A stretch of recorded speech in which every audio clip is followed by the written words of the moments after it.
Bienvenidos a Curiosidad Relativa. Nos dedicamos a encontrar datos fascinantes. Si te gusta descubrir cosas nuevas, este es tu canal. ¿Sabías que antes de la invención de las gafas, la vida para quienes tenían problemas de visión era como intentar leer un libro bajo el agua? Imagina a un escriba medieval, con su pergamino y tinta, esforzándose por descifrar las letras que parecían bailar delante de sus ojos, o a un comerciante tratando de pesar especias finas mientras sus ojos convertían los números en manchas borrosas. Sin los lentes que hoy consideramos indispensables, muchos simplemente aceptaban una visión defectuosa como una condena inevitable del paso del tiempo o como una particularidad de su destino. Sin embargo, el ingenio humano comenzó a buscar soluciones mucho antes de lo que podrías imaginar. En la antigua Roma, el filósofo Séneca, conocido por sus reflexiones estoicas, observó que las letras, por pequeñas y borrosas que fueran, se volvían claras y grandes al mirarlas a través de una esfera de vidrio llena de agua. Imagina usar una pecera como lupa para leer tu novela favorita. Una idea tan ingeniosa como incómoda. Esta comprensión de cómo el vidrio podía manipular la luz fue una de las primeras pistas hacia la corrección visual. No muy lejos de allí, el emperador Nerón, quien según algunos relatos sufría de miopía, utilizaba una esmeralda pulida como si fuera un monocular para observar los combates de gladiadores. Aunque la razón principal podría haber sido bloquear los reflejos del sol, es fascinante imaginarlo como un precursor excéntrico de los anteojos de sol. El verdadero avance, sin embargo, ocurrió en la Europa medieval. Entre los siglos XIII y XIV, los estudiosos empezaron a experimentar con lentes convexas para tratar la presbicia, esa dificultad para ver de cerca que llega con la edad. El franciscano inglés Roberto Grosseteste escribió sobre la óptica y cómo ciertos cristales podían ampliar las letras. Su discípulo, Roger Bacon, fue más allá y detalló cómo los lentes podían corregir defectos visuales, describiendo con precisión el efecto de ampliación, aunque probablemente sus escritos no se difundieron ampliamente en su época. Imagina a estos frailes, en oscuros monasterios iluminados apenas por la luz de las velas, manipulando fragmentos de vidrio como si fueran hechiceros de la visión. Poco después, en la Italia del siglo XIII, surgieron las primeras gafas como tal. Aunque el crédito de su invención exacta es incierto, se suele atribuir al fraile y maestro vidriero Alessandro Spina el mérito de fabricar y compartir las primeras lentes convexas para corregir la presbicia. En lugar de guardarse el secreto como haría un alquimista celoso, Spina enseñó a otros a hacerlas, permitiendo que el invento se extendiera rápidamente. Al principio, las gafas eran simples anillos de hierro con lentes sujetas, que se sostenían con la mano o se colocaban temporalmente frente a los ojos, algo así como manejar un monóculo doble sin montura. Solo imagina intentar leer o escribir con una mano ocupada todo el tiempo. Sin duda, no era la solución más cómoda, pero para quienes nunca habían visto el mundo con claridad, debió parecer un milagro. A mediados del siglo XV, otro avance revolucionó la óptica. El cardenal Nicolás de Cusa desarrolló lentes cóncavas para tratar la miopía. Esto permitía a los miopes ver de lejos, algo tan impactante como si hoy inventaran gafas que permitieran ver en la oscuridad. La combinación de lentes convexas y cóncavas expandió el rango de personas que podían beneficiarse, haciendo que la lectura, el comercio y la vida cotidiana fueran más accesibles para todos. No fue hasta el siglo XVII, sin embargo, cuando aparecieron las primeras gafas con patillas, diseñadas para apoyar sobre las orejas y liberar las manos. La evolución de las gafas refleja una lucha constante contra las limitaciones de la biología humana. Pasaron de ser herramientas exclusivas de estudiosos y ricos mercaderes a un accesorio común y necesario para millones. Hoy en día, vemos gafas en todos lados. En jóvenes que pasan horas frente a pantallas, en adultos que leen pequeños textos legales y en ancianos que tejen con una precisión envidiable. Nos hemos acostumbrado tanto a su presencia que rara vez pensamos en lo diferente que sería el mundo sin ellas. Así que, la próxima vez que te pongas tus gafas, piensa en los frailes medievales, en el emperador Nerón y en las esferas de vidrio llenas de agua. ¿Te imaginas cómo sería tu vida sin ellas? ¿Sabías que la comida rápida no es una invención moderna, sino que tiene raíces que se remontan a la antigua Roma y la Edad Media? Aunque hoy en día asociamos la comida rápida con cadenas como McDonald's o Burger King, en aquellas épocas ya existían establecimientos que ofrecían alimentos listos para consumir, adaptados a las necesidades y contextos de cada sociedad. En la antigua Roma, por ejemplo, existían los thermopolia, singular, thermopolium, que eran locales donde se vendía comida caliente. Estos establecimientos eran frecuentados principalmente por personas de baja clase social que no disponían de cocina en sus hogares. Se estima que en Pompeya había más de 150 thermopolia, la mayoría situados en las principales arterias de la ciudad. Su diseño característico consistía en una barra en forma de L, decorada con placas de mármol o pinturas murales, que contaba con huecos donde se introducían tinajas, dolia, que contenían bebidas o alimentos. Los clientes podían consumir estos productos en el propio establecimiento o llevarlos para su consumo fuera del recinto. Los principales alimentos ofrecidos incluían legumbres, verduras, pescado en salmuera, queso y aceitunas, acompañados de vino mezclado con agua caliente. Un ejemplo moderno que guarda cierta similitud con los thermopolia es el langos húngaro, una especie de comida rápida con forma de pizza que, aunque no es una pizza, se elabora con una masa frita de unos 30 centímetros de diámetro. Este plato, considerado un hungaricum, un valor nacional húngaro, tiene orígenes inciertos que varían entre la época romana y la ocupación otomana. El lango se fríe en aceite y se cubre con ingredientes como ajo, crema agria y queso rallado, aunque también existen versiones dulces. Su popularidad perdura, especialmente en ferias y mercados, compitiendo con alimentos extranjeros. Avanzando en el tiempo durante la Edad Media, la comida rápida también era común en las ciudades europeas. Vendedores ambulantes y pequeños establecimientos ofrecían alimentos listos para consumir, como tartas, pasteles de carne, gofres, barquillos y carnes cocinadas. Estos servicios atendían tanto a la población local sin acceso a cocinas propias como a viajeros y peregrinos en tránsito. Además, el pan era un alimento básico en la dieta medieval, y su importancia se reflejaba en la existencia de gremios de panaderos y en regulaciones estrictas sobre su producción y venta. Durante los periodos de escasez, se buscaban alternativas como frutos secos y legumbres para suplir la falta de cereales. Es interesante notar cómo, en diferentes épocas y culturas, la necesidad de acceder a alimentos rápidos y asequibles ha llevado al desarrollo de soluciones ingeniosas. Por ejemplo, durante la posguerra en España, tras la Guerra Civil Española, 1936-1939, el país experimentó una profunda crisis económica y social. Este periodo de escasez provocó la aparición de soluciones ingeniosas para sobrevivir, como el oficio del sustanciero.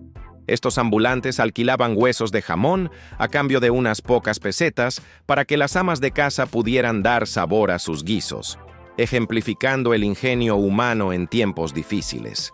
Además, la gastronomía medieval se caracterizaba por el uso abundante de especias. Los platos eran tan especiados que hoy en día apenas se probarían. Las familias nobles competían por tener los mejores chefs y trinchantes, quienes cortaban la carne de manera artística en la mesa.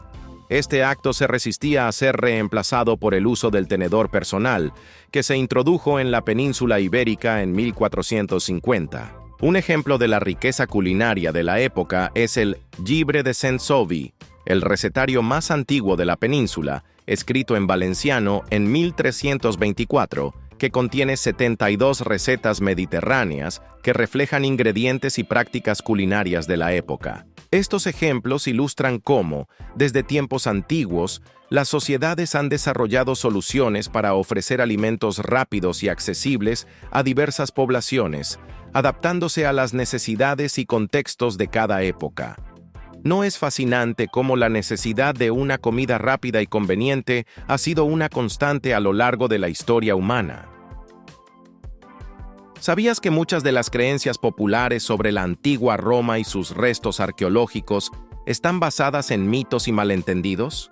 Acompáñame en este recorrido por algunas de las historias más fascinantes y sorprendentes de la civilización romana, donde desentrañaremos la verdad detrás de estas leyendas y descubriremos cómo la arqueología moderna ha cambiado nuestra percepción del pasado. Imagina que estás en un banquete romano, rodeado de opulencia y excesos culinarios.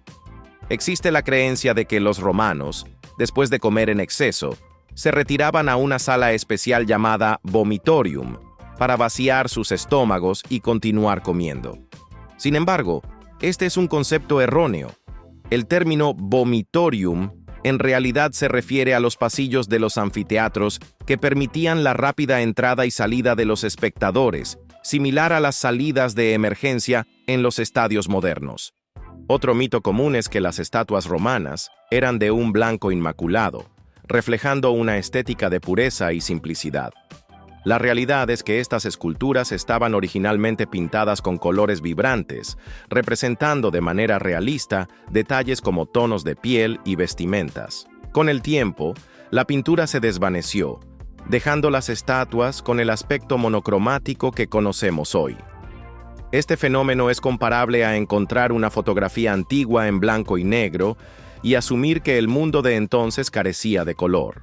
La figura del emperador Nerón está envuelta en numerosas leyendas, siendo una de las más persistentes la que lo describe tocando el violín mientras Roma ardía en el gran incendio del año 64 d.C. Sin embargo, esta imagen es inexacta, ya que el violín no existía en esa época.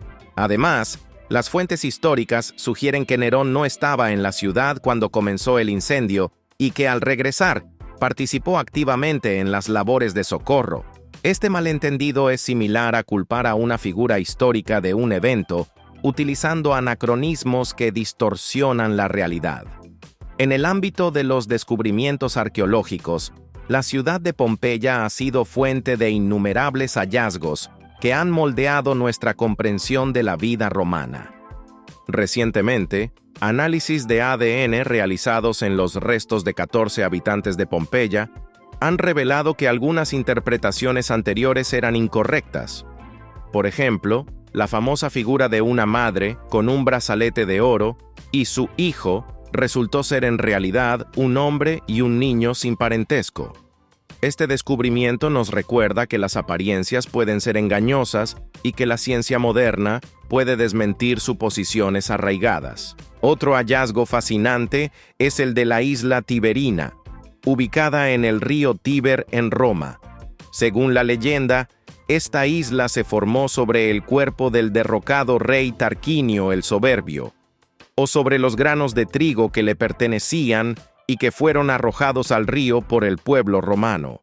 Con el tiempo, sedimentos y arena se acumularon alrededor, dando origen a la isla. Aunque esta historia es más mito que realidad, refleja cómo las narraciones populares intentan explicar formaciones geográficas de manera simbólica. En el ámbito de la religión, el mitraísmo fue una fe mistérica muy difundida en el Imperio Romano entre los siglos I y IV d.C., centrada en la adoración de la deidad Mitra. Este culto, que tuvo especial implantación entre los soldados romanos, incluía un complejo sistema de 7 grados de iniciación y comidas rituales comunitarias. Aunque inspirado en el culto iranio a Mitra, el mitraísmo romano desarrolló una imaginería y prácticas distintivas, reflejando la capacidad de adaptación y sincretismo de la religión romana. La lápiz níger, o piedra negra, es otro enigma arqueológico del Foro Romano.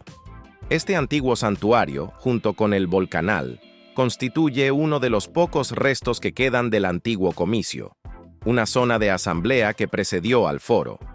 La lápiz níger está construida sobre una tumba o altar antiguo y un bloque de piedra con una de las primeras inscripciones conocidas en latín, datada entre 570 y 550 a.C. El significado de este lugar resultaba oscuro y misterioso incluso para los romanos posteriores, aunque siempre fue considerado sagrado y de gran importancia. En el ámbito de la ingeniería naval, los barcos de Nemi son un ejemplo impresionante de la sofisticación romana.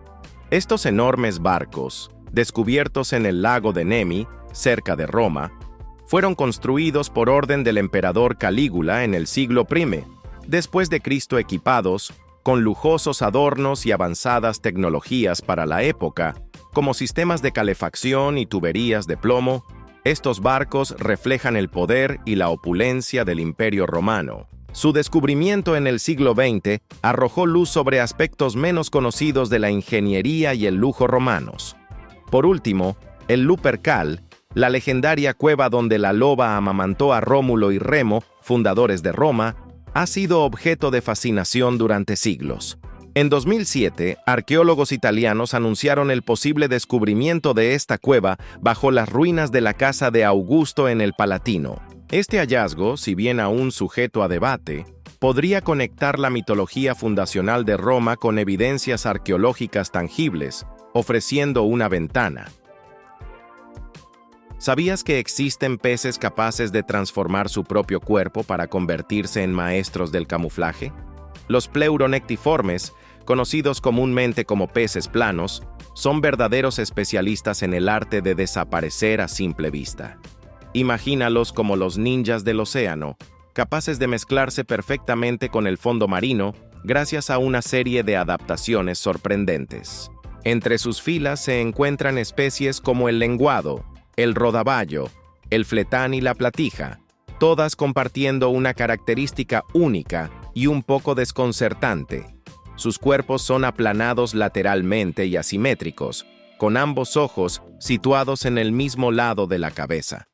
Esta peculiaridad no es innata. De hecho, los pleuronectiformes nacen como peces comunes, con ojos a cada lado.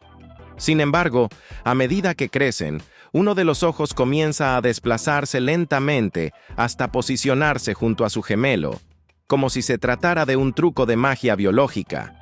Este proceso es tan extraño como fascinante, comparable a si uno de tus ojos decidiera mudarse junto al otro mientras creces. Pero las rarezas no terminan ahí. La estructura corporal de estos peces está diseñada para una vida cerca del lecho marino, donde reposan sobre uno de sus lados, mostrando hacia arriba únicamente el lado con ambos ojos. Su habilidad para el camuflaje rivaliza con la de los camaleones. Gracias a células especializadas en su piel llamadas cromatóforos, los pleuronectiformes pueden cambiar de color y textura para imitar el entorno a su alrededor. Imagina a un soldado experto en camuflaje que, en lugar de ponerse ropa adecuada, simplemente cambiara el tono y el patrón de su piel para pasar desapercibido. Así de efectiva es la técnica de estos peces.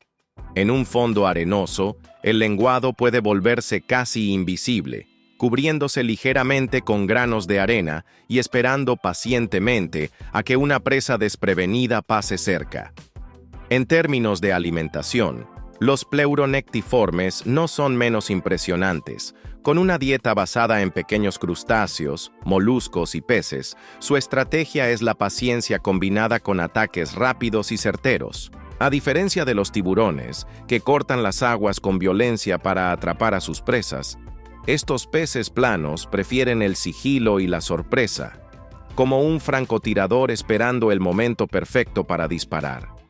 Sus bocas, torcidas ligeramente hacia un lado, están perfectamente adaptadas para atrapar animales en el fondo marino. Esta asimetría no es un defecto, sino una ventaja estratégica que les permite acechar desde su escondite sin revelar su posición.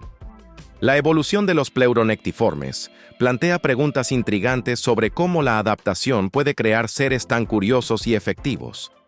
¿Cómo es posible que un pez, nacido simétrico como cualquier otro, desarrolle tal transformación solo para convertirse en un cazador más eficiente?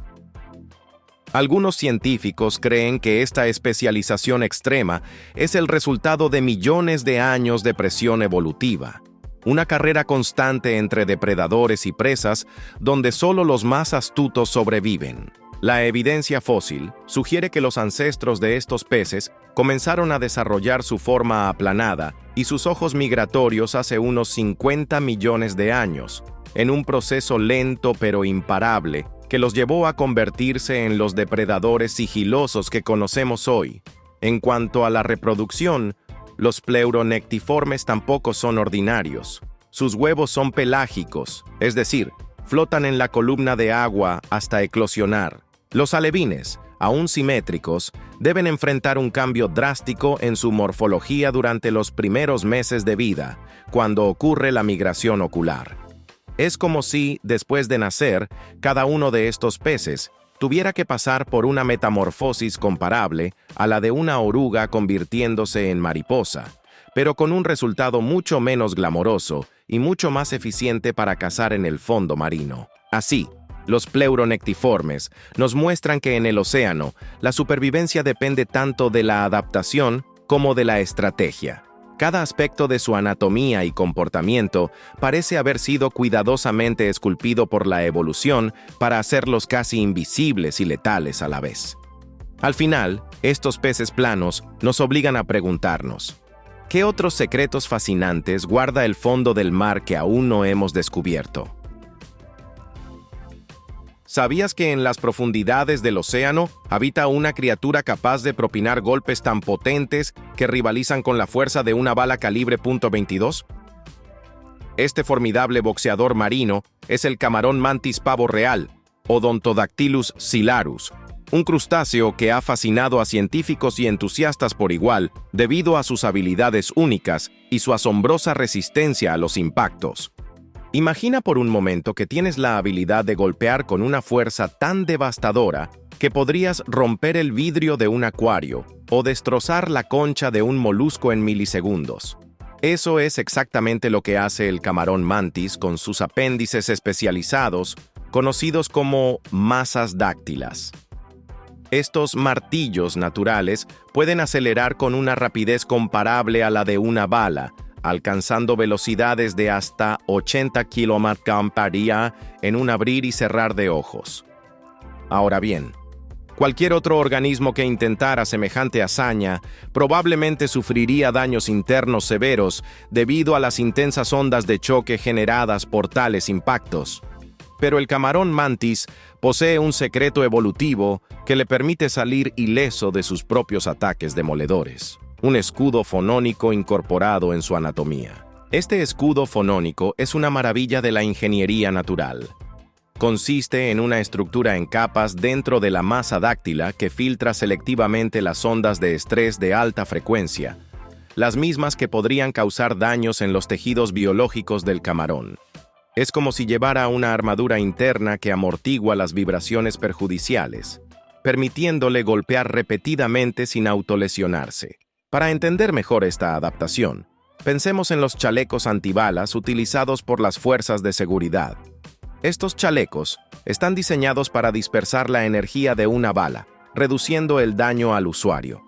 De manera similar, el escudo fonónico del camarón mantis dispersa las ondas de choque generadas por sus propios golpes, protegiendo sus tejidos internos de posibles lesiones. La clave de este mecanismo radica en la disposición de las fibras mineralizadas en la masa dáctila.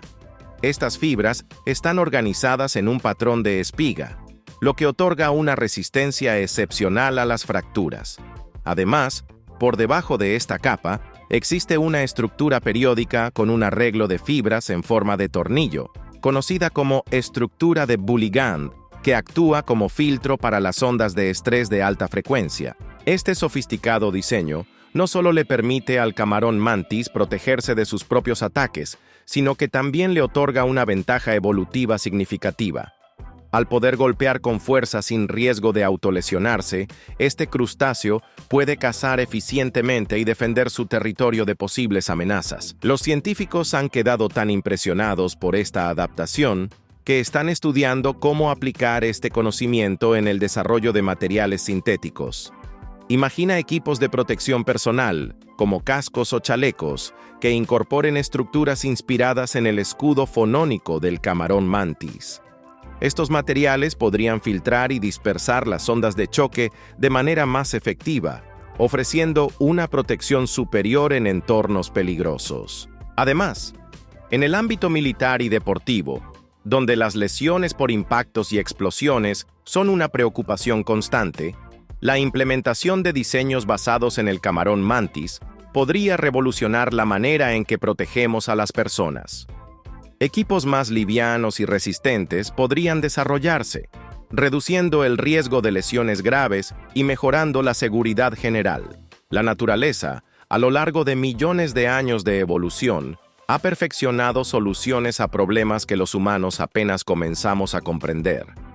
El camarón mantis y su escudo fonónico son un recordatorio de que, al observar y aprender de las adaptaciones naturales, podemos inspirarnos para innovar y mejorar nuestras propias tecnologías. Entonces, la próxima vez que pienses en armaduras o materiales resistentes, recuerda al humilde camarón mantis y su increíble habilidad para golpear con la fuerza de una bala sin sufrir daño alguno.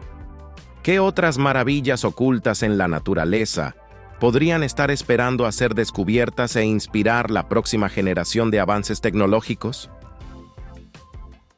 ¿Sabías que un descubrimiento fortuito en Portugal revolucionó nuestra comprensión de la interacción entre neandertales y humanos modernos? En 1998, en el Valle de Lapedo, cerca de Leiria, arqueólogos encontraron el esqueleto de un niño de aproximadamente 4 años que vivió hace unos 28.000 años. Este hallazgo, conocido como el Niño de Lapedo, ha sido fundamental para entender la coexistencia y posible hibridación entre Homo sapiens y Homo neanderthalensis. Imagina que, al excavar en una cueva, descubres los restos de un niño que muestra una mezcla de características físicas de dos especies humanas distintas. Esto es precisamente lo que ocurrió con el Niño de Lapedo.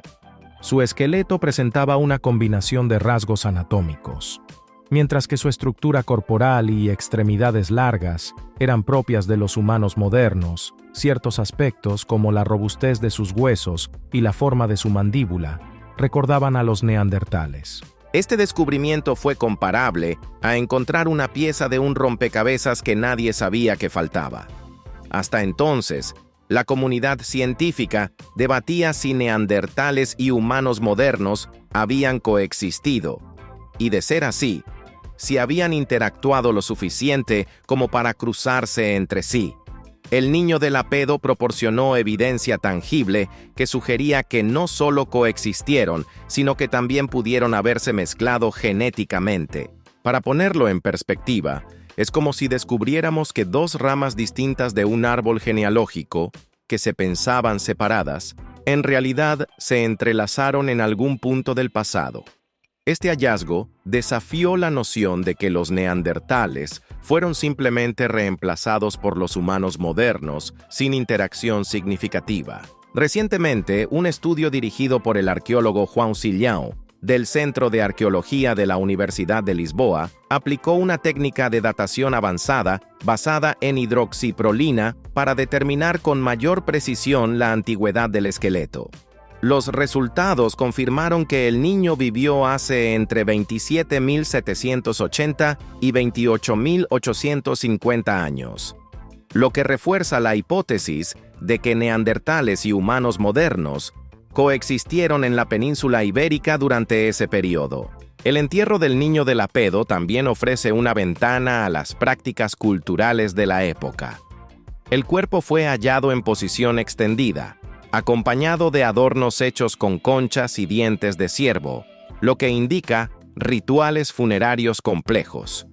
Esto sugiere que, independientemente de su origen híbrido, el niño era valorado en su comunidad, reflejando una sociedad con creencias y prácticas simbólicas avanzadas. Este nivel de complejidad cultural es comparable al de otras sociedades prehistóricas que realizaban rituales funerarios, lo que indica una capacidad para el pensamiento abstracto y la expresión simbólica.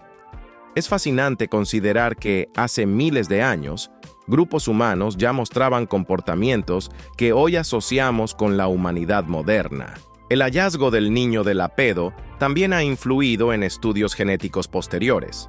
Investigaciones del genoma neandertal han demostrado que las poblaciones humanas actuales, especialmente las de origen euroasiático, llevan en su ADN entre un 1% y un 4% de material genético neandertal. Esto confirma que hubo hibridación entre las dos especies, y el niño de Lapedo es una evidencia física de esa mezcla. Para ilustrarlo, es como descubrir que llevamos en nuestro código genético huellas de una especie humana que desapareció hace miles de años, pero que contribuyó a nuestra diversidad genética actual. Este mestizaje pudo haber aportado ventajas adaptativas, como una mayor resistencia a ciertas enfermedades o adaptaciones al clima. Sin embargo, este descubrimiento también plantea preguntas intrigantes. ¿Cómo eran las interacciones sociales entre neandertales y humanos modernos? ¿Fueron pacíficas o conflictivas? ¿Qué papel jugaron estas interacciones en la eventual desaparición de los neandertales? Aunque el niño de Lapedo proporciona pistas, muchas de estas cuestiones aún están abiertas al debate y la investigación. En resumen, el hallazgo del niño de Lapedo ha sido fundamental para comprender la compleja relación entre neandertales y humanos modernos. Nos muestra que la historia de nuestra especie está entrelazada con la de otras especies humanas y que nuestra evolución es el resultado de una serie de interacciones y mezclas a lo largo del tiempo. ¿Qué otros secretos sobre nuestros orígenes podrían estar esperando ser descubiertos en yacimientos aún inexplorados? ¿Sabías que la comprensión de la luz como la conocemos hoy podría haber sido anticipada por James Clerk Maxwell décadas antes de que Albert Einstein introdujera el concepto de fotón? Para entender este fascinante giro en la historia de la física, retrocedamos al siglo XIX. En aquella época, la naturaleza de la luz era objeto de intensos debates. Isaac Newton proponía que la luz estaba compuesta por pequeñas partículas, mientras que Christian Huygens y posteriormente James Clerk Maxwell defendían su carácter ondulatorio. Experimentos como los de Thomas Young y Augustin Fresnel, que demostraron patrones de interferencia y difracción, parecían confirmar la teoría ondulatoria de la luz. Sin embargo, a principios del siglo XX, surgió un fenómeno que desafiaba esta comprensión: el efecto fotoeléctrico. Este efecto consiste en la emisión de electrones por parte de ciertos metales cuando son iluminados. Según las ecuaciones de Maxwell, la energía de la luz debería depender de su intensidad. No obstante, los experimentos de Philipp Lenard mostraron que la energía de los electrones emitidos dependía de la frecuencia de la luz, no de su intensidad. Este enigma llevó a Albert Einstein en 1905 a postular que la luz estaba compuesta por paquetes discretos de energía llamados fotones, cuya energía es proporcional a su frecuencia mediante la constante de Planck, E/hn. Esta propuesta revolucionaria le valió el Premio Nobel de Física y sentó las bases de la mecánica cuántica. Pero, ¿y si la explicación de la naturaleza de la luz ya estuviera implícita en las ecuaciones de Maxwell? Un estudio reciente del investigador Dheeraj Sinha, publicado en Annals of Physics, sugiere precisamente eso. Sinha propone que el comportamiento discreto de la luz podría derivarse del electromagnetismo clásico, específicamente de la cuantización del flujo magnético. Para ilustrar esta idea, consideremos la ley de Faraday, que describe cómo un campo magnético variable en el tiempo induce un campo eléctrico. Según el estudio de Sinha, la energía de un electrón en un campo electromagnético variable puede expresarse como E/dF dt, donde F representa el flujo magnético. Al analizar esta relación en el dominio de las frecuencias, se obtiene una expresión de la energía que es directamente proporcional a la frecuencia de la radiación, similar a la ecuación de Einstein para los fotones. Imaginemos que estamos en una pista de baile iluminada por una luz estroboscópica que parpadea a intervalos regulares. Si la frecuencia de los destellos aumenta, percibimos el movimiento de los bailarines de manera más fluida. Si disminuye, el movimiento se vuelve más entrecortado. De manera análoga, en el electromagnetismo clásico, las variaciones en el flujo magnético pueden interpretarse como destellos, que al aumentar su frecuencia, incrementan la energía asociada, tal como lo describe la relación de Einstein para los fotones. Este enfoque sugiere que el comportamiento corpuscular de la luz podría surgir naturalmente debido a la cuantización del flujo magnético, sin necesidad de introducir la noción de fotones como partículas fundamentales. No implica que la teoría cuántica sea incorrecta, sino que algunas de sus propiedades podrían estar ya presentes en la estructura del electromagnetismo clásico. Si esta hipótesis es correcta, tendría profundas implicaciones. Por ejemplo, permitiría reinterpretar fenómenos como el efecto fotoeléctrico y el efecto Hall cuántico sin asumir que los fotones son entidades fundamentales.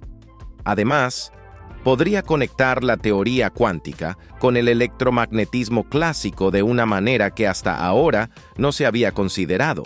Este estudio ha generado interés en la comunidad científica.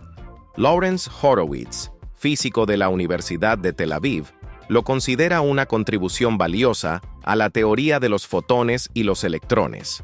Otros expertos, como Stephen Barrell, creen que este enfoque podría enriquecer las teorías de campo en física de bajas energías. Aunque queda mucho por investigar, este trabajo destaca que aún hay cuestiones fundamentales sobre la luz sin resolver.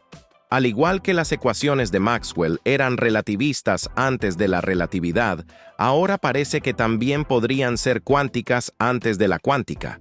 Entonces, podría ser que nuestra comprensión actual de la luz esté a punto de experimentar una nueva revolución, revelando conexiones más profundas entre las teorías clásicas y cuánticas.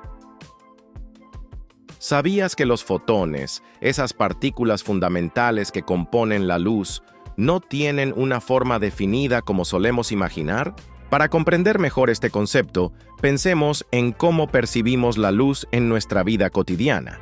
Cuando encendemos una lámpara, la habitación se ilumina de manera uniforme, y asumimos que la luz se distribuye de forma homogénea. Sin embargo, a nivel microscópico, la realidad es mucho más compleja. Los fotones, aunque carecen de masa, interactúan con su entorno de maneras que desafían nuestra intuición. Imagina que estás en una piscina y lanzas una piedra al agua. Las ondas que se generan se propagan en todas direcciones, pero su forma y comportamiento dependen de factores como la forma de la piedra, el ángulo de lanzamiento y las características del agua. De manera similar, la forma de un fotón no es una entidad física fija, sino una representación de cómo su energía se distribuye en el espacio y el tiempo, influenciada por el entorno en el que se encuentra. Recientemente, investigadores de la Universidad de Birmingham han desarrollado un modelo innovador que permite describir con precisión el comportamiento de los fotones en dispositivos nanofotónicos. Este avance, publicado en la revista Physical Review Letters, introduce el concepto de pseudomodos, una herramienta matemática que simplifica las complejas interacciones de los fotones en entornos específicos. Para visualizar este concepto, pensemos en una sala de conciertos. La acústica de la sala afecta cómo se propaga el sonido. Ciertos lugares pueden amplificar o atenuar determinadas frecuencias. Los pseudomodos funcionan de manera similar al identificar patrones específicos en los que la energía del fotón se distribuye dentro de un dispositivo, facilitando la comprensión y predicción de su comportamiento. Este modelo es especialmente útil en el diseño de dispositivos como resonadores o nanocavidades, donde la interacción entre la luz y la materia ocurre a escalas extremadamente pequeñas. Anteriormente, las aproximaciones utilizadas no eran suficientes para describir con precisión estas interacciones. Ahora, con la introducción de los pseudomodos, es posible modelar tanto el campo cercano como el lejano sin depender de suposiciones simplificadas, capturando dinámicas cuánticas complejas que antes no podían describirse con exactitud. Las implicaciones de este descubrimiento son vastas. Una comprensión más precisa de cómo los fotones interactúan con su entorno puede conducir a avances en tecnologías como la computación cuántica, donde la luz se utiliza para transmitir y procesar información. Además, puede mejorar el diseño de sensores ópticos utilizados en aplicaciones médicas y científicas, así como optimizar dispositivos en el campo de la fotónica, que abarca desde telecomunicaciones avanzadas hasta energías renovables. Este avance nos invita a reconsiderar nuestra percepción de las partículas fundamentales y cómo interactúan con el mundo que nos rodea. Así como la forma en que una piedra altera la superficie del agua depende de múltiples factores, la forma de un fotón es una manifestación de su interacción con el entorno. Al profundizar en esta comprensión, abrimos la puerta a innovaciones tecnológicas que podrían transformar nuestra manera de utilizar la luz en el futuro. Entonces, ¿qué otras sorpresas nos depara el mundo cuántico al explorar las interacciones fundamentales entre la luz y la materia? ¿Sabías que, ocultas en las profundidades de nuestro planeta, existen dos gigantescas estructuras que podrían estar afectando el campo magnético de la Tierra? Para entender la magnitud de este descubrimiento, imaginemos que la Tierra es como una cebolla, compuesta por múltiples capas. Debajo de la corteza terrestre y el manto superior se encuentra el manto inferior, una región que se extiende desde los 660 hasta los 2.900 kilómetros de profundidad. En esta vasta extensión, los científicos han identificado dos estructuras colosales conocidas como provincias de baja velocidad de cizalla, LLSVP, por sus siglas en inglés. Estas masas, ubicadas bajo África y el Océano Pacífico, se elevan hasta 900 kilómetros y se extienden miles de kilómetros de ancho. Para visualizar su tamaño, podríamos compararlas con montañas invertidas del tamaño de continentes enteros, escondidas bajo la superficie terrestre. Estas LLSVP han sido objeto de estudio durante décadas, pero su composición y origen siguen siendo en gran medida un misterio. Algunos científicos creen que podrían estar formadas por material más denso que el manto circundante, lo que afecta la propagación de las ondas sísmicas y, por ende, su detección. El campo magnético de la Tierra, ese escudo invisible que nos protege del viento solar y de la radiación cósmica, es generado por el movimiento del hierro fundido en el núcleo externo del planeta. Este movimiento crea corrientes eléctricas que, a su vez, producen el campo magnético. Sin embargo, este campo no es uniforme y presenta anomalías en ciertas regiones. Una de las más destacadas es la anomalía del Atlántico Sur, SAA por sus siglas en inglés, una zona donde el campo magnético es significativamente más débil que en otras partes del mundo. Esta anomalía se extiende desde Sudamérica hasta el suroeste de África y ha sido comparada con una abolladura en el campo magnético terrestre. La presencia de las LLSVP bajo África podría estar relacionada con esta anomalía. Al ser regiones de material más denso, podrían estar perturbando el flujo del hierro fundido en el núcleo externo, lo que resultaría en variaciones en la intensidad del campo magnético en la superficie. Es como si estas estructuras actuaran como obstáculos en un río, desviando y alterando la corriente. Además, el polo norte magnético de la Tierra se ha estado desplazando a una velocidad inusualmente rápida en las últimas décadas, moviéndose desde Canadá hacia Siberia. Este fenómeno ha generado preocupación, ya que afecta la navegación y el funcionamiento de sistemas de comunicación y satélites. La interacción entre las LLSVP y el núcleo terrestre podría ser una de las causas de este desplazamiento. Al influir en el flujo del hierro fundido, estas estructuras podrían estar provocando cambios en la dinámica del campo magnético. Sin embargo, es importante destacar que la geodinámica de la Tierra es extremadamente compleja, y múltiples factores pueden contribuir a estas variaciones. Este descubrimiento nos lleva a reflexionar sobre cómo las profundidades de nuestro planeta, aún en gran parte inexploradas, pueden tener un impacto directo en fenómenos que afectan nuestra vida diaria. La tecnología moderna, desde los sistemas de navegación hasta las redes eléctricas, depende en gran medida de la estabilidad del campo magnético terrestre. Comprender las causas de sus anomalías es crucial para anticipar y mitigar posibles problemas. Entonces, ¿qué otros secretos guardará el interior de la Tierra que aún no hemos descubierto y que podrían influir en la superficie de maneras que ni siquiera imaginamos? ¿Sabías que el núcleo interno de la Tierra, esa esfera ardiente de hierro y níquel que yace a más de 5.000 kilómetros bajo nuestros pies, podría haber detenido su rotación e incluso estar girando en sentido contrario? Para entender este fenómeno, imaginemos la Tierra como una muñeca rusa. Tenemos la corteza en la que vivimos, seguida del manto y, en el centro, el núcleo, que se divide en dos partes: el núcleo externo, líquido y turbulento, y el núcleo interno, sólido y del tamaño de la Luna. Este núcleo interno no está fijo, flota en el hierro fundido del núcleo externo, y debido a las corrientes de convección y al campo magnético terrestre, gira a su propio ritmo. Durante décadas, los científicos creyeron que el núcleo interno giraba ligeramente más rápido que la superficie terrestre, un fenómeno conocido como superrotación. Sin embargo, estudios recientes han revelado que esta rotación se ha ralentizado e incluso podría haberse detenido alrededor de 2009. Más sorprendente aún, hay indicios de que ahora podría estar girando en sentido contrario. Para visualizar esto, pensemos en una cinta de correr. Si caminamos a la misma velocidad que la cinta, parecerá que estamos quietos en relación con el suelo. Si disminuimos la velocidad, la cinta avanzará bajo nuestros pies. Algo similar ocurre con el núcleo interno.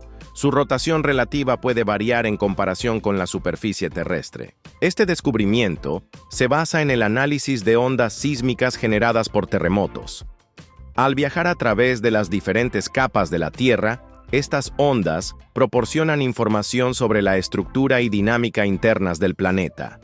Al comparar datos sísmicos de las últimas 6 décadas, los investigadores notaron cambios en las trayectorias y tiempos de las ondas que sugieren alteraciones en la rotación del núcleo interno. Pero, ¿qué implica que el núcleo interno haya cambiado su dirección de rotación?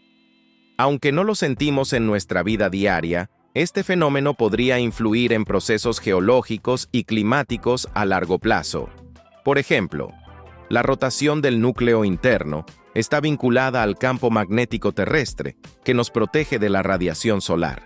Alteraciones en su rotación podrían afectar la intensidad y orientación de este campo, lo que a su vez podría tener consecuencias para la navegación de aves migratorias o el funcionamiento de satélites. Además, este hallazgo podría ayudar a explicar variaciones en la duración del día.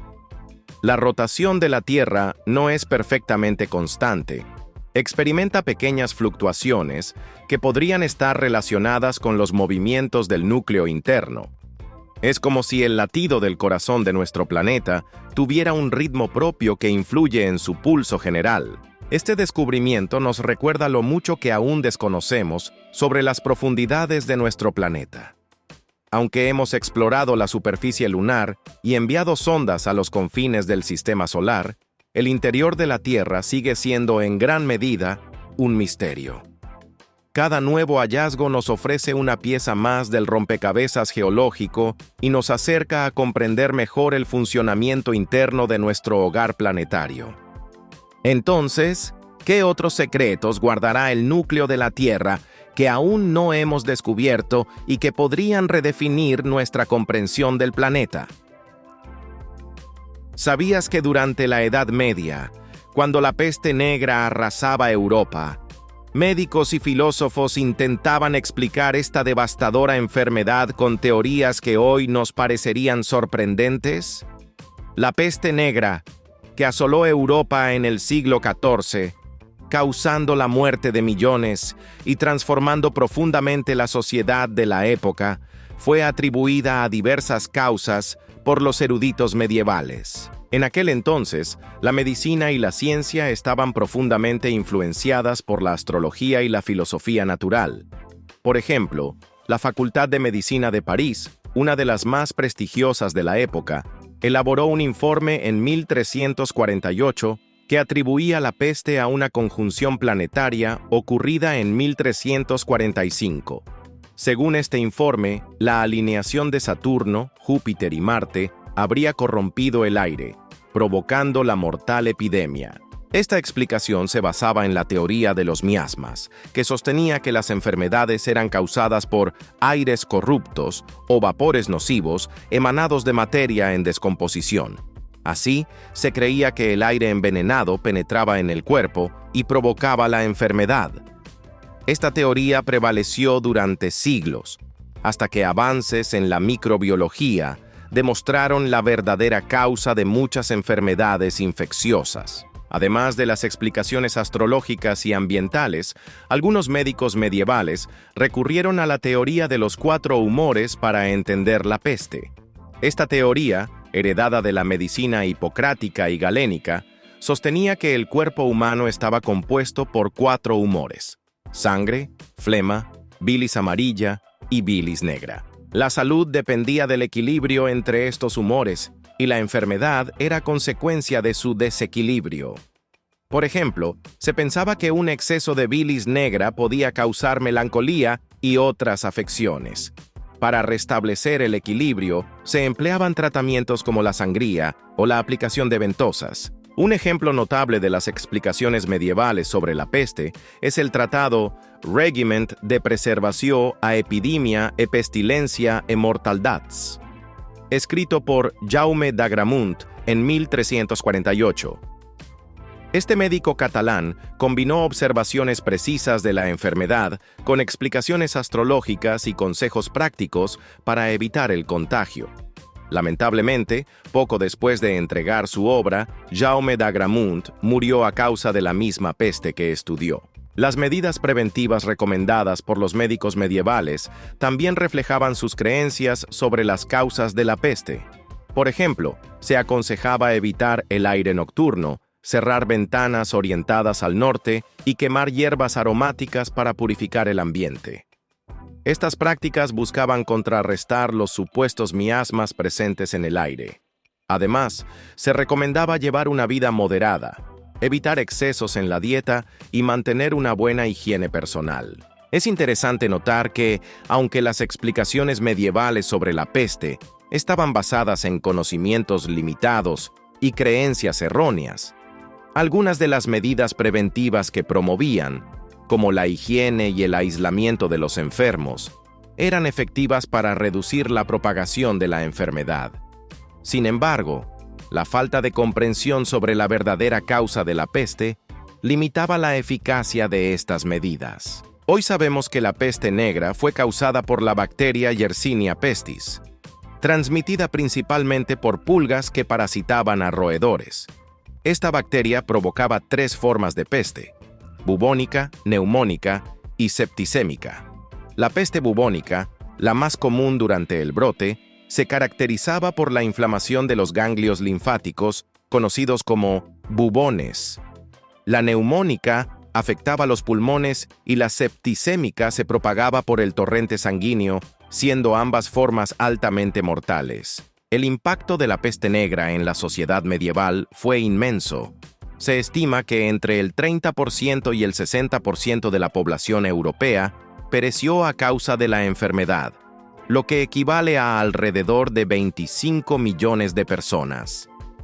Esta catástrofe demográfica provocó cambios profundos en la estructura social, económica y cultural de la época. Por ejemplo, la escasez de mano de obra llevó a mejoras en las condiciones de trabajo y salarios para los supervivientes, y la percepción de la fragilidad de la vida humana se reflejó en el arte y la literatura, con una mayor presencia de temas macabros y reflexiones sobre la muerte.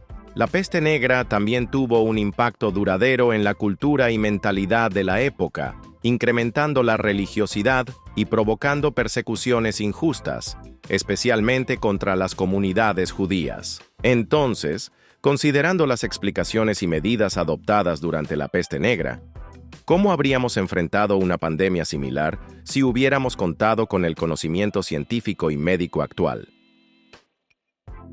¿Sabías que existe un planeta fuera de nuestro sistema solar cuyos anillos son tan colosales que hacen que los de Saturno parezcan diminutos en comparación? Este fascinante exoplaneta, conocido como J407b, ha sido apodado el Saturno en esteroides debido a su descomunal sistema de anillos. Para poner esto en perspectiva, imagina a Saturno, el señor de los anillos de nuestro vecindario cósmico. Sus anillos se extienden aproximadamente 120.000 kilómetros desde su centro.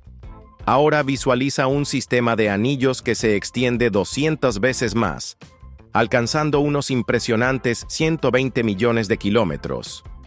Eso es lo que ofrece J407b, con un total de 37 anillos que forman una estructura masiva alrededor del planeta. El descubrimiento de este gigante anillado fue realizado por un equipo liderado por el astrónomo Eric Mamajek de la Universidad de Rochester en 2012. La detección se basó en la observación de un eclipse inusualmente largo y complejo de la estrella JTB 407 durante un periodo de 56 días en 2007. Este evento sugirió la presencia de un compañero subestelar con un vasto sistema de anillos, que posteriormente fue identificado como J407b. La masa de J407b se estima entre 10 y 40 veces la de Júpiter, lo que lo coloca en una categoría intermedia entre planetas gigantes y enanas marrones. Esta clasificación es importante porque las enanas marrones son objetos demasiado masivos para ser considerados planetas, pero no lo suficientemente masivos para iniciar la fusión nuclear que caracteriza a las estrellas. Una característica intrigante de este sistema es la presencia de espacios vacíos entre los anillos. Estos huecos podrían indicar la formación de satélites naturales, similares a cómo las lunas de Saturno han moldeado sus anillos. De hecho, se piensa que uno de estos huecos podría estar ocupado por un satélite del tamaño de Marte o incluso de la Tierra. Para detectar y estudiar sistemas como el de JQ407b, se utilizan proyectos como SuperWASP, Wide Angle Search for Planets, una iniciativa que busca planetas extrasolares mediante el método de tránsito astronómico. Este proyecto emplea observatorios robóticos equipados con lentes de gran angular que monitorean continuamente el cielo, buscando pequeñas caídas en la luminosidad de las estrellas que podrían indicar el paso de un planeta frente a ellas. El descubrimiento de J407b y su sistema de anillos plantea preguntas fascinantes sobre la formación y evolución de planetas y sus satélites. La edad temprana del sistema estelar, de solo unos 16 millones de años, sugiere que estamos observando un momento clave en la formación de satélites naturales. Esto es especialmente interesante porque proporciona una ventana para estudiar cómo se forman y evolucionan los sistemas planetarios en sus primeras etapas. Además, la estabilidad de un sistema de anillos tan masivo plantea desafíos a las teorías actuales. Simulaciones realizadas por astrónomos indican que, para que el sistema de anillos de JQ407b sea estable, los anillos deben orbitar en una dirección opuesta a la rotación del planeta. Esta configuración retrógrada permitiría que el sistema de anillos perdure más tiempo y ofrece nuevas perspectivas sobre la dinámica de tales estructuras. Entonces, considerando la vastedad y complejidad del sistema de anillos de JQ407b, ¿qué otros secretos nos deparará el universo en nuestra búsqueda por comprender la formación y evolución de los sistemas planetarios? ¿Sabías que diminutas partículas de plástico, conocidas como microplásticos, han sido detectadas recientemente en el cerebro humano? Este hallazgo ha generado preocupación en la comunidad científica debido a las posibles implicaciones para nuestra salud. Los microplásticos son fragmentos de plástico de menos de 5 milímetros que provienen de la descomposición de productos plásticos más grandes. Estos contaminantes están presentes en el medio ambiente y pueden ingresar a nuestro cuerpo a través de la ingesta de alimentos y agua, así como por la inhalación de aire contaminado.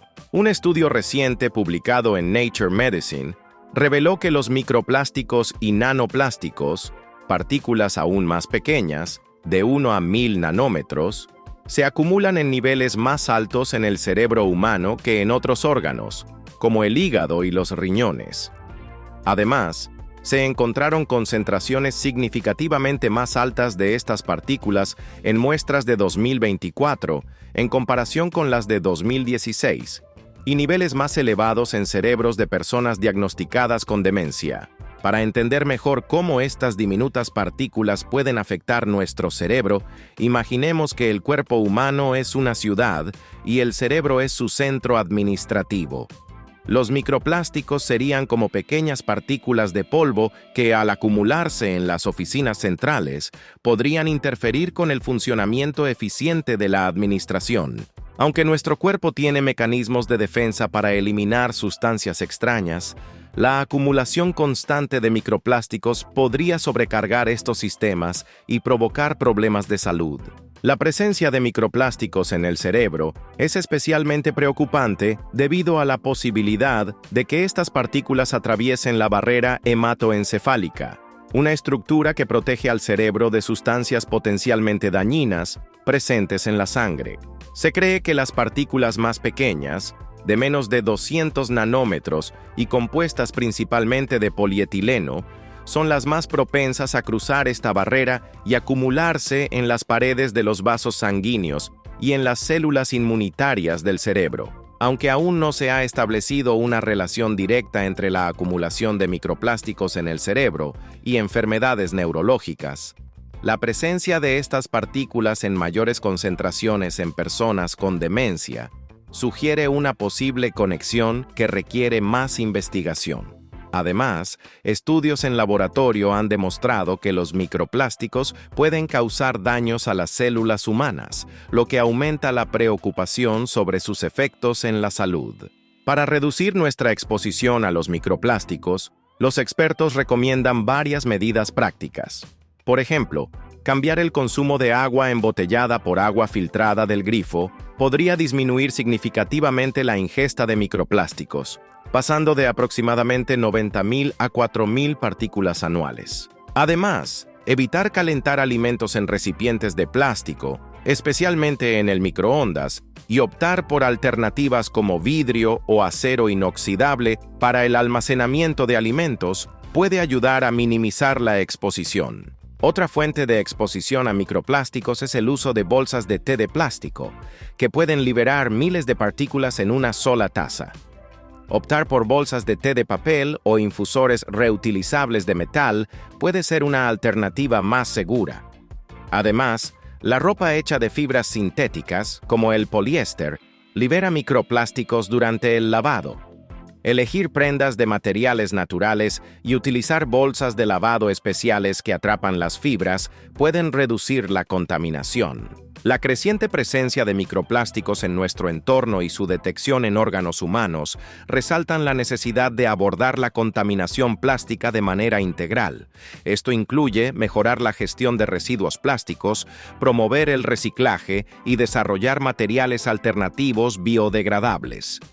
Además, es fundamental continuar investigando los efectos de los microplásticos en la salud humana para comprender mejor los riesgos y desarrollar estrategias efectivas de mitigación.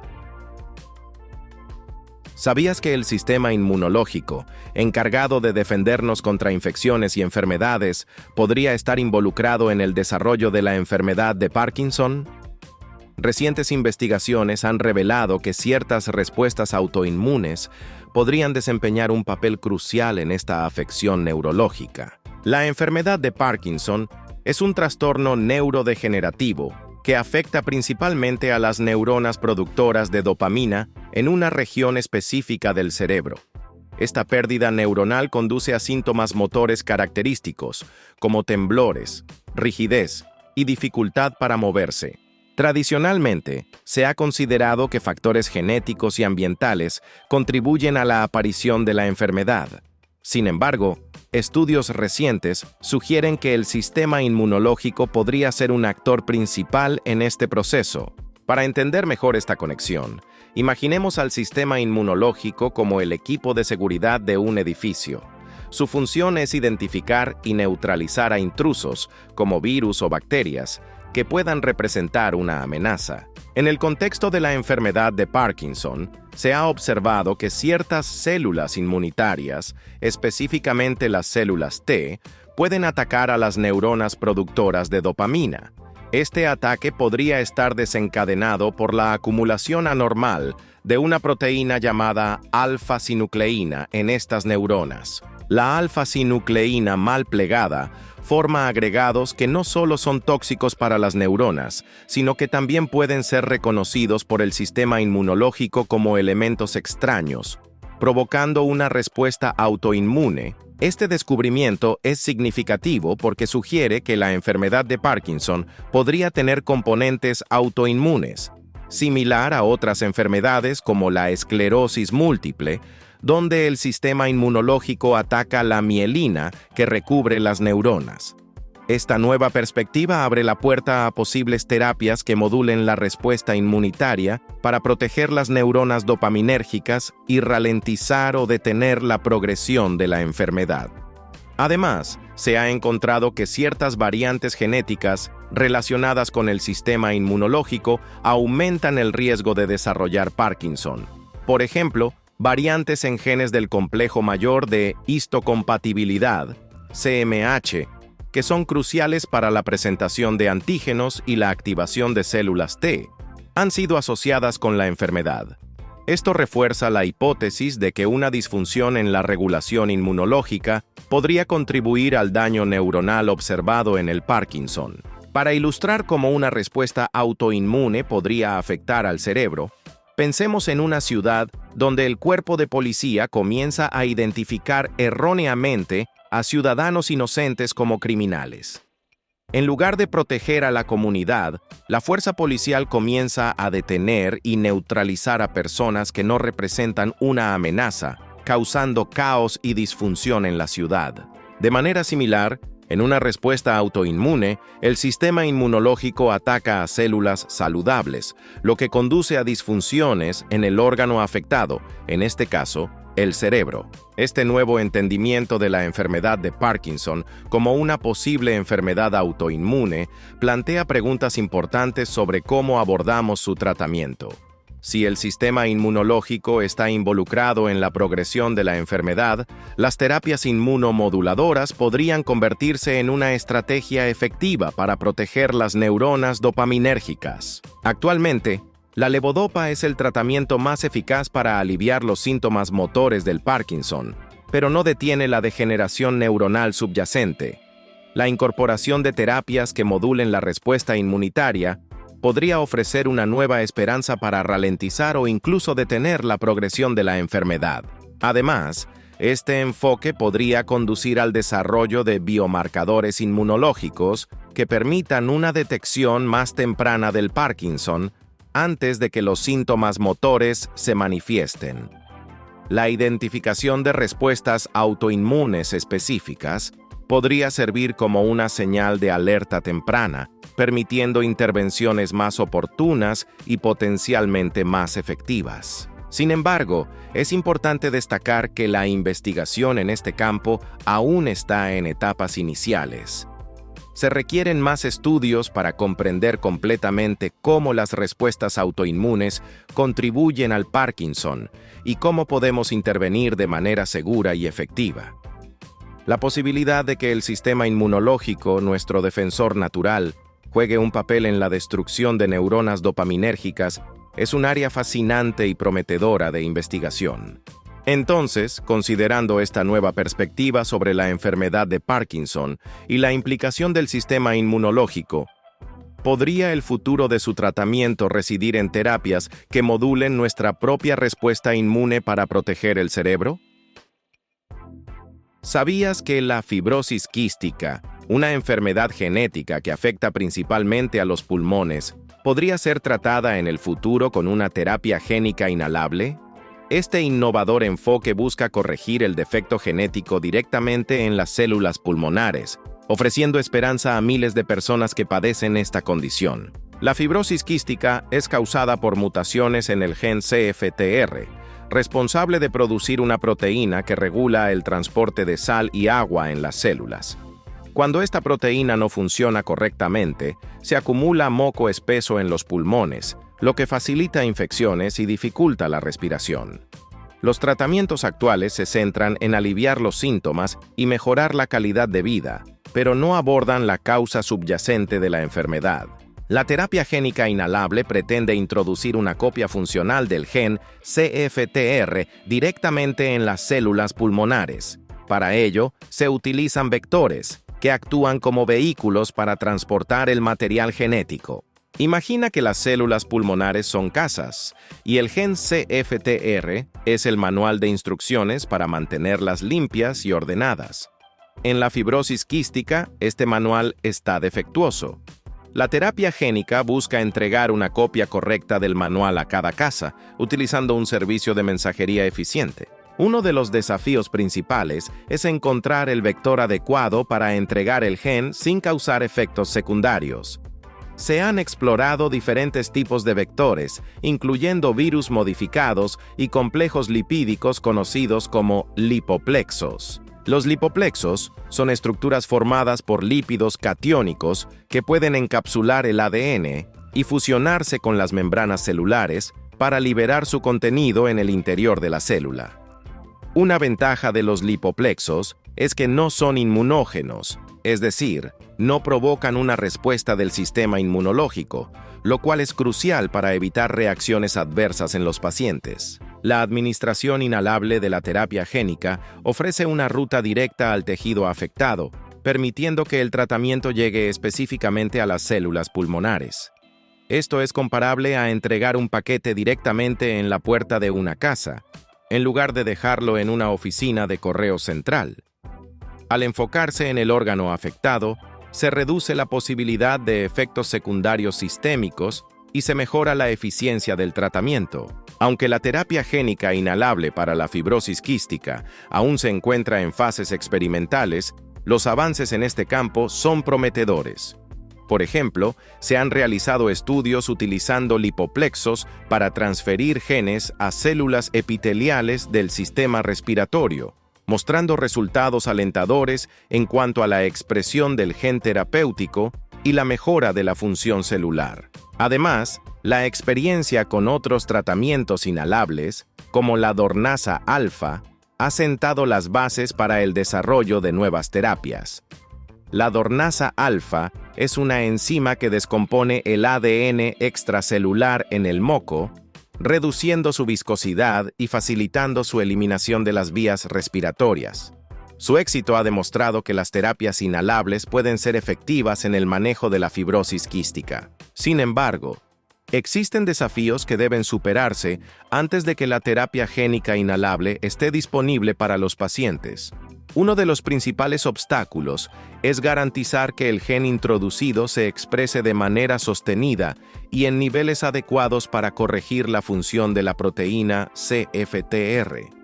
Además, es fundamental asegurar que el vector utilizado sea seguro y no provoque respuestas inmunológicas adversas. La investigación en terapia génica ha avanzado significativamente en las últimas décadas, y la posibilidad de tratar enfermedades genéticas como la fibrosis quística mediante la corrección directa del defecto genético es cada vez más real. Este enfoque no solo tiene el potencial de mejorar la calidad de vida de los pacientes, sino también de ofrecer una solución a largo plazo que aborde la causa raíz de la enfermedad. Entonces, considerando los avances en la terapia génica inhalable y su potencial para transformar el tratamiento de la fibrosis quística, estamos acercándonos a una era en la que las enfermedades genéticas puedan corregirse directamente en su origen, ofreciendo curas definitivas en lugar de tratamientos paliativos. ¿Sabías que la calidad de tu sueño puede influir directamente en la percepción del dolor y en los niveles de inflamación de tu cuerpo? Imagina que tu cuerpo es como una casa. El sueño reparador sería el mantenimiento regular que evita que las estructuras se deterioren, mientras que la falta de sueño sería como ignorar las reparaciones necesarias, permitiendo que la estructura de tu bienestar se debilite. La relación entre el sueño, la inflamación y el dolor crónico forma un ciclo difícil de romper. Cuando experimentas dolor crónico, es similar a tener una gotera constante en el techo de tu casa. Interrumpe tu descanso y te impide realizar las reparaciones necesarias. Esta interrupción del sueño puede aumentar los niveles de inflamación en el cuerpo, lo que a su vez intensifica la percepción del dolor, creando un ciclo vicioso. La fibromialgia es un ejemplo claro de cómo este ciclo puede manifestarse. Las personas con fibromialgia a menudo enfrentan alteraciones en la arquitectura del sueño, como una disminución de las fases profundas del sueño no REM. Este sueño fragmentado puede llevar a una mayor sensibilidad al dolor y a niveles más altos de inflamación, empeorando los síntomas y dificultando la recuperación. Además, factores como el estrés físico o mental pueden actuar como ladrillos adicionales en este muro, bloqueando aún más las vías hacia un sueño reparador. Es como si, además de la gotera en el techo, también tuvieras ventanas rotas que permiten la entrada de aire frío, exacerbando el problema. Para romper este ciclo, es esencial abordar tanto el sueño como la inflamación y el dolor. Establecer una rutina de sueño consistente, crear un ambiente de descanso cómodo y practicar técnicas de relajación pueden mejorar la calidad del sueño. Reducir la inflamación a través de una dieta balanceada, ejercicio moderado y, en algunos casos, intervenciones médicas, puede disminuir la percepción del dolor y promover un ciclo de sueño más saludable. En resumen, cuidar de tu sueño es tan crucial como mantener las estructuras de tu hogar en buen estado. Al asegurarte de que ambas, la calidad del sueño y los niveles de inflamación, estén en equilibrio, puedes mejorar significativamente tu bienestar general. ¿Te has preguntado alguna vez cómo pequeños cambios en tus hábitos de sueño podrían transformar tu experiencia diaria de dolor y energía? ¿Sabías que tus emociones reprimidas pueden manifestarse físicamente como dolor crónico? Imagina que tu cuerpo es una olla a presión. Si continuamente ocultas tus sentimientos, la presión interna aumenta hasta que, finalmente, se libera de alguna manera, a menudo en forma de dolor físico. Las emociones no expresadas pueden acumularse en nuestro interior, afectando nuestra salud física. Este fenómeno es comparable a una olla a presión. Si no se libera el vapor acumulado, la presión interna puede provocar una explosión. De manera similar, las emociones no expresadas pueden manifestarse como dolor físico. El estrés y las emociones negativas pueden alterar la percepción del dolor, creando un círculo vicioso donde el dolor conduce a más estrés y viceversa. Este ciclo es como una rueda que gira sin fin, cada vuelta incrementando la velocidad y la intensidad del dolor y las emociones negativas. Abordar tanto las emociones reprimidas como el dolor crónico requiere un enfoque integral. Las terapias contextuales, como la terapia de aceptación y compromiso, ACT, y la terapia dialéctico-conductual, DBT, se centran en la relación del individuo con sus pensamientos y emociones, promoviendo la aceptación y la atención plena. Estas terapias ayudan a las personas a manejar sus emociones intensas y a mejorar su bienestar general. Además, técnicas como la estimulación cerebral profunda han mostrado eficacia en la reducción de la percepción del dolor crónico. Por ejemplo, la cirugía del sufrimiento estimula áreas del cerebro relacionadas con las emociones y el dolor, ayudando a los pacientes a experimentar menos sufrimiento, aunque el dolor físico persista.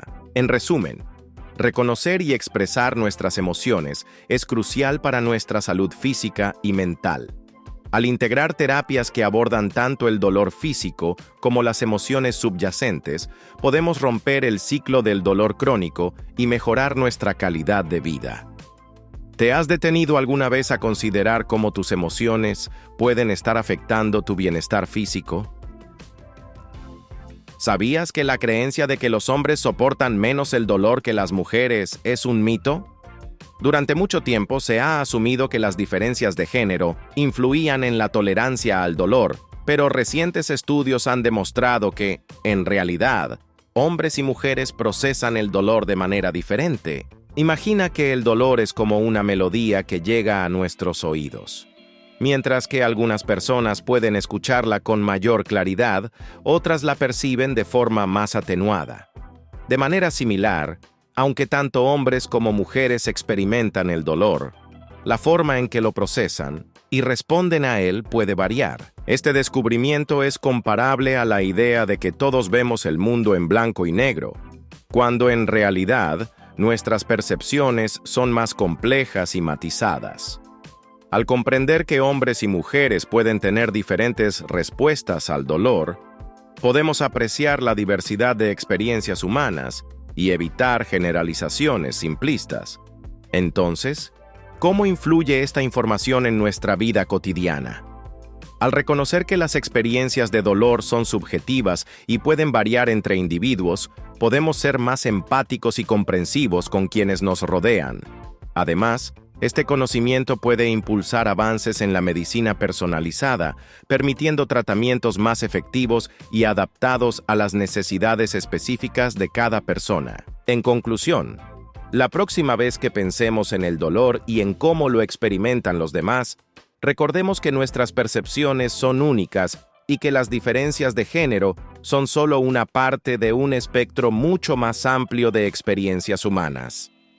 ¿Te has preguntado alguna vez cómo tu propia percepción del dolor influye en tu vida diaria y en tus interacciones con los demás? ¿Sabías que el primer lavavajillas fue inventado por una mujer que, cansada de que su valiosa vajilla se rompiera durante el lavado, decidió tomar cartas en el asunto? Josephine Garis Cochrane, una dama de clase alta en el siglo XIX, transformó su frustración en innovación, creando un aparato que revolucionaría la vida doméstica. Imagina que tu vajilla favorita es como una colección de obras de arte. Cada plato, cada taza, tiene un valor sentimental y económico. Ahora, imagina que, tras cada comida, estas piezas se desgastan o se rompen debido al manejo rudo durante el lavado. Esta fue la realidad que enfrentó Josephine después de la muerte de su esposo, William Cochrane, en 1883. Viuda y con dificultades económicas, se propuso encontrar una solución. En 1886, Josephine diseñó y patentó el primer lavavajillas funcional. Su invención consistía en una rueda giratoria dentro de una caldera de cobre, donde el agua caliente y jabonosa, impulsada por un motor, rociaba los platos, limpiándolos de manera eficiente. Este sistema era revolucionario, ya que utilizaba agua a presión en lugar de depender del trabajo manual. La máquina fue exhibida en la Exposición Mundial de Chicago en 1893, donde recibió elogios por su construcción y eficacia. Restaurantes y hoteles, que necesitaban lavar grandes cantidades de vajilla, adoptaron rápidamente la tecnología, mejorando la eficiencia y reduciendo costos. La historia de Josephine es un ejemplo de cómo la adversidad puede ser el catalizador de la innovación. Al igual que un artesano que, tras perder su taller en un incendio, decide reinventar sus técnicas de trabajo, Josephine transformó su situación personal en una oportunidad para mejorar la vida cotidiana de muchas personas. Hoy en día, el lavavajillas es un electrodoméstico común en millones de hogares, ahorrando tiempo y esfuerzo en la limpieza. La próxima vez que pongas tus platos en el lavavajillas, recuerda a Josephine Garis Cochrane y su legado de ingenio y determinación. ¿Te has detenido a pensar cómo las dificultades personales pueden llevar a soluciones que benefician a toda la sociedad? ¿Sabías que el fondo del Océano Atlántico esconde una gigantesca cordillera submarina que durante siglos pasó desapercibida para la ciencia? Esta cadena montañosa, conocida como la dorsal mesoatlántica, fue trazada con detalle por Marie Tharp, una geóloga y cartógrafa que transformó nuestra comprensión de la geología marina. Imagina que el Océano Atlántico es como una gran hoja en blanco. Mientras la mayoría de los científicos de su tiempo se enfocaban en explorar la superficie, Marie Tharp decidió adentrarse en las profundidades, analizando datos y creando mapas que revelarían secretos ocultos bajo las aguas. En la década de 1950, Tharp comenzó a trabajar con el geólogo Bruce Heezen en el Observatorio Geológico Lamont de la Universidad de Columbia. Mientras Heezen realizaba expediciones en el océano, Tharp se encargaba de analizar los datos sísmicos y batimétricos que él traía de vuelta. A través de su meticuloso trabajo, Tharp identificó una característica sorprendente: una grieta profunda que recorría el centro del Atlántico de norte a sur. Esta grieta, conocida como el Valle del Rift, sugería que el fondo oceánico no era plano, sino que presentaba una compleja topografía. Al principio, Heezen desestimó la interpretación de Tharp, considerando que sus observaciones eran cosas de mujeres. Sin embargo, Tharp persistió y, al correlacionar la ubicación de los epicentros de los terremotos con las características del fondo marino, demostró que la actividad sísmica se alineaba con el Valle del Rift que ella había identificado. Esta correlación proporcionó evidencia sólida de que el fondo oceánico se expandía y que los continentes se desplazaban lentamente, apoyando la entonces controvertida teoría de la deriva continental propuesta por Alfred Wegener. El trabajo de Tharp y Heezen culminó en la creación del primer mapa detallado del fondo del Océano Atlántico, publicado en 1957. Este mapa no solo reveló la existencia de la dorsal mesoatlántica, sino que también mostró la compleja red de valles y montañas submarinas que conforman el relieve oceánico. La representación visual de estas características permitió a la comunidad científica comprender mejor la dinámica de la tectónica de placas y la formación de los océanos. La contribución de Marie Tharp fue fundamental para el desarrollo de la geología moderna. Su capacidad para interpretar datos complejos y su persistencia en demostrar sus hallazgos desafiaron las normas de su época y abrieron el camino para una nueva comprensión de la estructura y evolución de la Tierra. Hoy, la dorsal mesoatlántica es reconocida como una característica geológica clave que evidencia la continua expansión y renovación del fondo oceánico. ¿Te has preguntado alguna vez cómo pequeños descubrimientos pueden desencadenar revoluciones en nuestra comprensión del mundo que nos rodea? Gracias por ver el video de hoy. Esperamos que te haya gustado, si fue así. No olvides suscribirte y activar la campanita de notificaciones para que YouTube te avise cuando subamos nuevo video.